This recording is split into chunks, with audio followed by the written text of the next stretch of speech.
आज मी करणार आहे कोळंबी मसाला आणि बोंबील फ्राय। तर आता मी कोळंबी आणि बोंबील घेतलेले आहेत, ते मी आता मस्त साफ करून घेते। बोंबील खूप छोटे छोटे होते म्हणून मी ते मधून कट नाही केले, अख्खेच ठेवलेत आणि फक्त त्याचे 2 भाग केलेत फ्राय करण्यासाठी। आणि कोळंबी सुद्धा स्वच्छ धुवून साफ करून घेतलेली आहे। आता मी इथे कढई तापत ठेवली आहे, थोडंसं तेल टाकले त्याच्यामध्ये। आता लसूण टाकून मस्त लसूण गुलाबी परतून घेते, गुलाबी होईपर्यंत। तर त्याच्यामध्ये मी कांदा घालणार आहे आणि कांद्याबरोबरच बटाट्याचे बारीक तुकडे केलेले आहेत मी, ते सुद्धा मी शिजवून घेते। आता ह्याच्यामध्ये थोडंसं मी मीठ टाकते म्हणजे कांदा आणि बटाटा पटकन शिजेल। आता हे परतून ह्याला मी जरा झाकण लावून एक वाफ देते म्हणजे जरा पटकन शिजेल हे।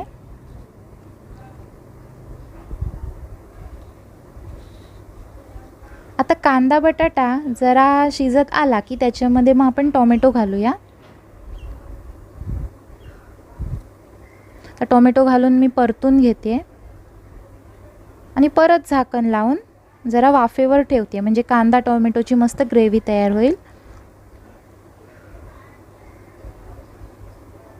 तर बघूया झालंय का। आता कांदा टोमॅटो जरा फ्राय झालेला आहे, त्याच्यामध्ये आता आपण मसाले घालून घेऊया। त्याआधी मी थोडंसं खोबरं आणि ओलं खोबरं आणि लसूण वाटलेलं वाटण आहे, थोडंसं ते घालते। ही ग्रेव्ही माझ्या गौरांगला खूप आवडते म्हणजे माझ्या मुलाला। आता ह्याच्यामध्ये मी हळद घालते अर्धा चमचा आणि 1 चमचा तिखट। खूप झणझणीत नाही करत आहे, तुम्हाला झणझणीत हवे असेल तर तुम्ही अजून तिखट घालू शकता। तर ह्याच्यामध्ये आपण मीठ टाकून घेऊया, आधी पण मी थोडंसं मीठ टाकलेलं आहे। आता हे मस्त परतून घ्यायचं आहे तेल सुटोपर्यंत। आता ह्याच्यामध्ये मी चिंचेचा कोळ घालते आणि परत एकदा परतून घेते। आता ह्याच्यामध्ये आपण कोळंबी टाकून घेऊ। कोळंबी टाकल्यानंतर मस्त परतवून घ्यायचं आणि वाफेवर शिजवायची। थोडीशी कोथिंबीर सुद्धा मी घातलेली आहे आणि आता झाकण ठेवून मी वाफेवर शिजवून घेते। ही कोळंबी इकडे शिजते तोपर्यंत आपण बोंबील मॅरिनेट करून घेऊया। त्याच्यासाठी मी लसूण ठेचून बोंबीलमध्ये टाकलेला आहे। आता हा चिंचेचा कोळ आहे तो सुद्धा मी बोंबीलमध्ये टाकते। कुठली पण मच्छी करताना ती अर्धा 1 तास आधी आपण मॅरिनेट करून ठेवली तर तो मसाला आहे तो आतपर्यंत मुरतो। आता ह्याच्यामध्ये मी पाव चमचा हळद घातली आहे। आता 1 चमचा मी तिखट घालते। याच्यामध्ये वाटण वगैरे आपण काय टाकणार नाही आहे। बोंबील तळायच्या वेळी आपण ते तांदळाचं पीठ लावून तळणार आहोत। आता हा जो मसाला आहे, आता ह्याच्यामध्ये मी मीठ घालते। मीठ टाकायचं विसरली होती।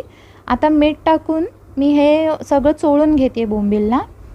आपण चिंचेच्या कोळच्या ऐवजी लिंबाचा रससुद्धा ह्याच्यामध्ये टाकू शकतो, त्याची पण चव छान लागते। आता हे मी फ्रीजमध्ये झाकून ठेवते आणि जेव्हा करायचे त्यावेळेला मी बाहेर काढीन।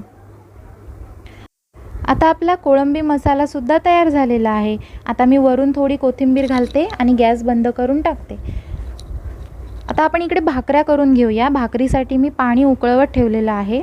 आमच्याकडे उतवणी घेऊन भाकऱ्या करतात, म्हणजे परातीमध्ये किंवा एखाद्या भांड्यामध्ये तांदळाचं पीठ घ्यायचं आणि वरून उकळतं पाणी ओतायचं। तर मला परातीमध्ये पीठ मळायला जमत नाही म्हणून एक मोठी कढई आहे त्याच्यामध्ये मी 6 वाटी पीठ घेते। 6 वाटी का तर मला 12 भाकऱ्या करायच्या आहेत आणि माझा हिशोब असा आहे की एका वाटीमध्ये 2 भाकऱ्या होतात, म्हणजे 1 वाटी पिठामध्ये 2 भाकऱ्या होतात। त्या हिशोबाने मी 6 वाटी पीठ घेतलं आहे। आता हे उकळलेलं पाणी मी पिठामध्ये ओतते। आता हे आपण कालथ्याने मिक्स करून घेऊया, थोडं थोडं पाणी ओतायचं। पाणी मस्त उकळलेलं असेल तर भाकरी मस्त मऊ होते आणि या उतवणी घेतलेल्या भाकऱ्या 2 दिवस ठेवल्या तरी मऊ राहतात, कडक किंवा चिवट अजिबात होत नाहीत। आता तरी मला पीठ कोरडं वाटतंय, मी परत वरून थोडं पाणी ओतते।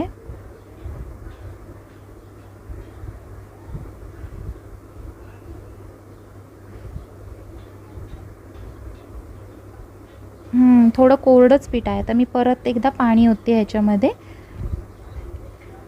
आणि हे मिक्स करून तसंच ठेवून देणार आहे। पीठ एकदम गार करून सुद्धा मळायचं नाही, भाकरीचं जे पीठ असतं ते गरम गरम असतानाच मळायचं। त्यांनी काय होतं, भाकऱ्या मस्त होतात तुमच्या. आपण गारपीट केलं तर भाकऱ्या एवढ्या मऊ होत नाहीत, कडक होतात. आता मी असंच ठेवून दुसरी कामं करून घेते. आता पीठ जरा कोमट झालेलं आहे, तसं गरमच आहे, पण ते म्हणतात ना, आधी हाताले चटके तवा मिळते भाकर. मग भाकरी करायची म्हणजे हाताला चटके मिळणारच. तरी काही स्त्रिया तर चुलीवर हातानेच कालत्याचा वापर न करता भाकरी करतात. तेवढं तरी बाबा मला जमत नाही कालत्याशिवाय. चला आता मी पीठ मळून घेते. जेवढं भाकरीचं पीठ आपण मळू, कापसासारखं मळू ना, तर तेवढी भाकरी आपली छान येते. आता आपलं पीठ मळून झालेलं आहे. आता मी ना त्याचे गोळे करून घेतलेत. मी असं ऐकलं की गोळे करून ठेवायचे नसतात, पण मला गोळे केल्याशिवाय जमतच नाही, तरच माझी एक साईड भाकऱ्या येतात सगळ्या, म्हणून मी गोळे करून घेते. आता आपण भाकऱ्या करायला सुरुवात करूया. तर भाकऱ्या ठेवण्यासाठी मी इथे एक कॉटन कपडा घेतला आहे, त्याच्यामध्ये मी भाकरी ठेवते. काही जण टोपलीमध्ये ठेवतात. आता मी एक गोळा घेतलेला आहे, त्याला पीठ लावून घेते. तोपर्यंत मी तवा तापवत ठेवलेला आहे. आता मी भाकरी लाटायला सुरुवात करते. माझं लग्न झालं तरी मला भाकऱ्या येत नव्हत्या. माझ्या सासूबाईंनी मला भाकऱ्या शिकवल्या. त्यांच्या तर भाकऱ्या माझ्यापेक्षा सुंदर असतात, मोठ्या मोठ्या असतात आणि एकदम मऊसूत भाकरी असते त्यांची. त्यांनी मला ही भाकरी शिकवली. अशी माझ्या आईकडे उकडून पीठ घेतात, म्हणजे असं आपण मोदकाला कसं पीठ उकडतो तसं पीठ उकडून माझी आई भाकऱ्या करते. आईच्या भाकऱ्यासुद्धा छान असतात, पण मला ही पद्धत जरा छान वाटते, उतवणी घेऊन. आमची भाकरी मोठी असते. आता इथे तवा तापतोय तोपर्यंत आपली एक भाकरी लाटून होईल. आणि भाकरी लाटताना कधी पण हलकं लाटणं द्यायचं. भाकरी किंवा चपात्या करताना लाटणं हलकं फिरवायचं, म्हणजे चांगली पोळी किंवा भाकरी चांगली फुगते. आपण जोर दिला तर मग नाही फुगत, म्हणजे प्रेमाने लाटणं फिरवायचं. आता तवा तापला आहे, मी आता भाकरी टाकली आणि वरून पाणी लावणार आहे. भाकऱ्या उकडीच्या असल्या तर पाणी लावायची गरज नसते, पण आमच्या उतवणीच्या आहेत म्हणून आम्ही पाणी लावतो. आता ही भाकरी होतीये तोपर्यंत आपण दुसरी भाकरी करायला घेऊया.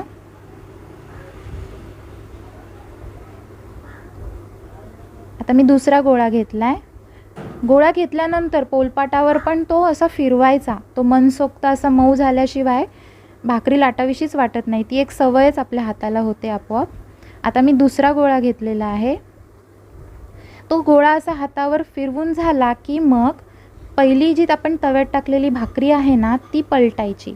तोपर्यंत पाणी लावलेली बाजू थोडीशी सुकते. एकदम सुकवायची नाही, थोडी ओलसरच ठेवायची. आता मी पलटले. आता ही भाकरी लाटून होईपर्यंत तव्यातली भाकरी शेकून व्हायला पाहिजे.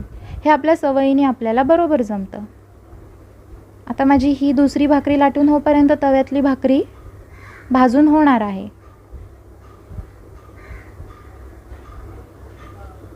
मला ॲक्च्युली चपातीपेक्षा भाकरी सोयीस्कर वाटते आणि सोपी वाटते एकदम.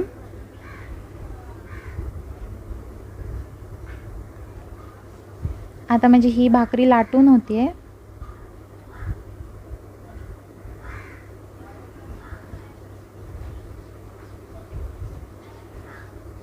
आता मी बघते तव्यातली भाकरी झाली आहे का.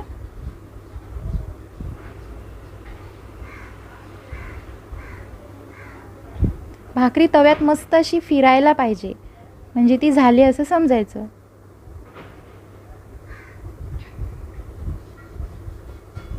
आता ही तव्यातली भाकरी आपण पलटूया.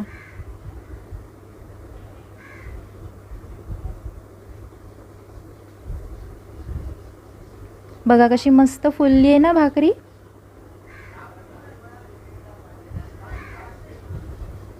ज्या ठिकाणी भाकरी फुटेल त्या ठिकाणी कालथ्याने दाबायचं, म्हणजे भाकरी फुलते चांगली. आता आपण ही काढून घेऊ आणि मी आता दुसरी भाकरी टाकते. तर ह्याला सुद्धा पाणी लावते आणि दुसरी भाकरी करायला घेते. एक भाकरी लाटून होईपर्यंत दुसरी भाकरी भाजून होते. शेवटी प्रत्येकाची पद्धत वेगळी असते. आमची पद्धत अशी आहे जी मी तुम्हाला दाखवली. तुमची अजून वेगळी असेल. भाकऱ्यांचे पण बरेच प्रकार आहेत. भाकऱ्यांच्या पिठाचे बरेच प्रकार आहेत. प्रत्येकाच्या करण्याच्या पद्धती वेगळ्या आहेत. कोण थापून करतं, कोण लाटून करतं, कोण कोरड्या पिठावर करतं, कोण पाण्यावर करतं. प्रत्येकाच्या पद्धती वेगळ्या आहेत. आता ही पण मी लाटून घेते.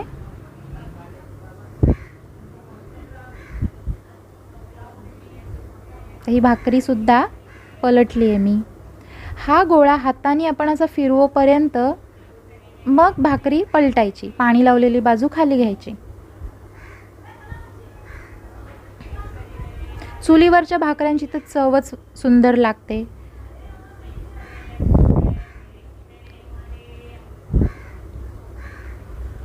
आता ही भाकरीसुद्धा माझी लाटून झालेली आहे.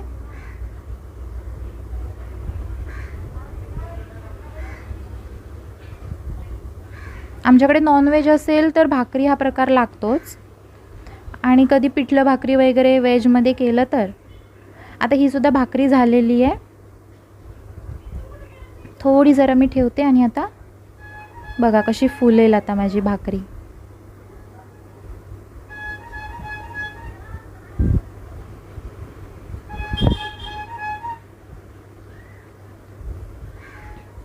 तुम्हाला आजूबाजूचे आवाज येत असतील कारण सकाळची वेळ आहे.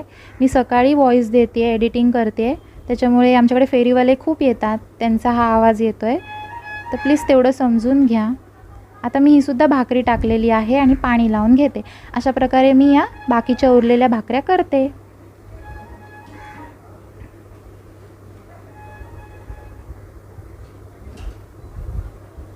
आता शेवटचा गोळा आहे.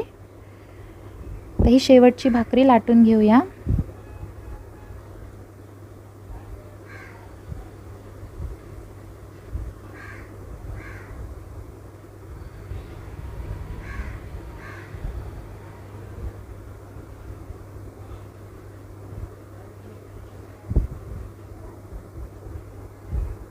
ही छोटीच होईल कारण प्रत्येकातलं थोडं थोडं पीठ काढून ही भाकरी मी केली आहे शेवटची. त्याच्यामुळे ती छोटी झाली. आणि 13 भाकऱ्या झालेल्या आहेत. अंदाज मी 12चा धरलेला पण 13 भाकऱ्या झाल्या. आता ह्याला पाणी लावून घेऊया. झालं. आता ही शेवटची भाकरी भाजून होईपर्यंत मी ओटा क्लीन करून घेते.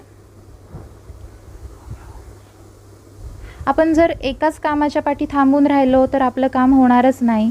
कारण आपल्याला वेळ पण मॅनेज करायचा असतो सगळा. बाकीची पण कामं बरीच असतात. त्याच्यामुळे एक काम चालू असताना मी दुसरं लगेच करायला घेते. ओट्यावर तर माझं दिवसभरातून 5-6 वेळेला फडकं फिरवल्याच जातं. कारण एक पदार्थ केला की मी ओटा पुसते, दुसरा पदार्थ केला की ओटा पुसते. ही माझी सवय आहे. सुक्या पिठाला पण मी डब्बा केलेला आहे. डिशमध्ये घ्या, मग ती ज्यावेळी भाकरी करू त्यावेळी डिश धुवायला टाका. असं नको व्हायला म्हणून मी एकच पिठाचा डब्बा केलेला आहे. तर हा कपडा मी पोलपाटाखाली अंतरला होता. तो मी आता धुवून घेते. ही एक भाकरी शेकवोपर्यंत मी ओटा क्लीन करून घेते. आता त्याच कपड्याने मी ओटा पुसते.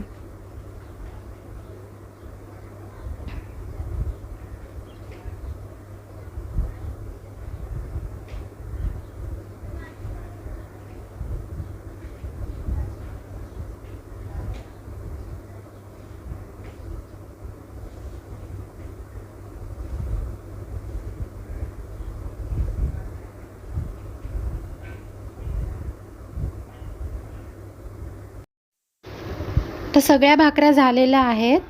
भाकऱ्या ठेवण्यासाठी मी इथे एका डिशमध्ये कॉटनचा कपडा टाकलेला आहे आणि त्याच्यात भाकऱ्या ठेवते म्हणजे भाकऱ्या मऊ राहतात. आता आपण बोंबील फ्राय करून घेऊया. याच्यासाठी मी एक पॅन तापवत ठेवलेला आहे आणि इथे तांदळाचं पीठ घेतलं आहे. म्हणजे जे आपण भाकरीसाठी वापरलं तेच हे पीठ आहे. त्याच्यामध्ये मी आता एक एक बोंबील बुडवते तांदळाच्या पिठामध्ये. सगळीकडून पीठ लावून घेते आणि मग पॅनमध्ये बोंबील टाकते.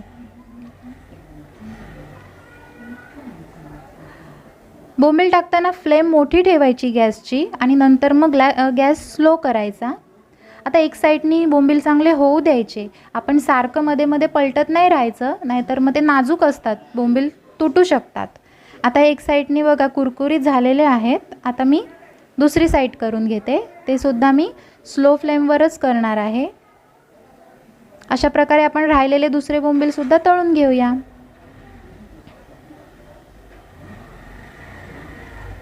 तयार झाला आपला बोंबील फ्राय, कोलंबी मसाला आणि तांदळाची भाकरी. जर तुम्हाला माझी ही व्हिडिओ आवडली असेल तर लाईक करा, शेअर करा, सबस्क्राईब करा आणि घंटीचं बटन प्रेस करा.